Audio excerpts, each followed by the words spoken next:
Welcome back to the show. Now, we all know real-life relationships aren't a romance novel. They can be fun, but also hard work, and you both need to put in time and effort to maintain a happy union. It is true, but what happens if you're giving more than your partner, and what effect does it have on your relationship? Well, joining us today to help us find the balance and be just like those romance novel couples is relationship and intimacy expert, Dr. Nikki Goldstein. Hi, Nikki. Hi. How are we going to work in this word selfish into a relationship if we don't want to start an argument quickly?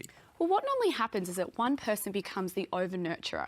Now, often this can be the woman because we think that being an over-nurturer is a nice feminine trait, but eventually you start to give and give and give so much that you're depleted and you're feeling really, flat yourself, and there isn't much to give to someone else. So we need to actually have a look at how you don't become too much of an over-nurturer and how you still keep that little bit of independence and selfishness to be able to be in a healthy relationship. Okay. Because that could build resentment, couldn't it? And what do we do if we start to feel resentful? Well, I think you need to own your emotions. Instead of being so angry and be like, you didn't do this for me and I'm doing all of this for you, you actually need to step back a little bit and have a look at what is the dynamics like? Have you given so much that there isn't anything left for yourself? Are you throwing those daggers unnecessarily when maybe there's something else you should be working on, like this healthy balance? Yeah, we don't need to do absolutely everything together, do we? But how do we turn the focus back onto ourselves just a little? Well, you need to remember the things that re-energise you. What are those things that you used to do before in a relationship that you might not be doing now? Did you catch up with people for coffee? Did you do a yoga class?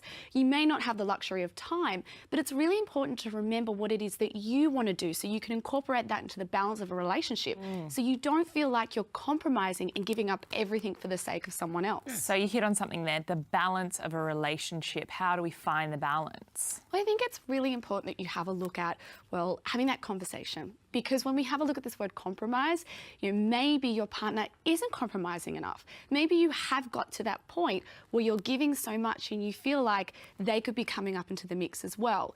So whilst it is important to step back and have a look at, are you over-nurturing, we do also need to be honest and have a look at, is there something going on in the relationship where you do need to say to your partner, hey, I need you to give just a little bit back to me like I'm doing to you, or I need you to do X, Y, and Z. It's always good when you give them something specific to focus on. What about your kids that'll also drain the life out of you? Can you have this conversation with them too? No, okay.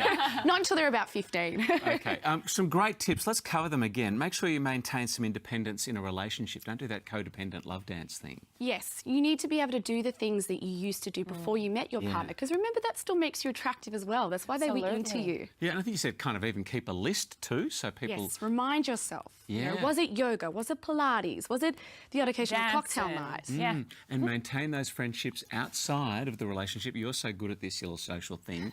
But those friends of yours might give you something that your partner can't, so that's a really great tip too. I think it's unfair that we expect our partner to give us everything. Yeah. Great stuff. Thanks, Nick. Lovely to see you again. Stay with us. We've got plenty more still to come after the break on the House of Wellness.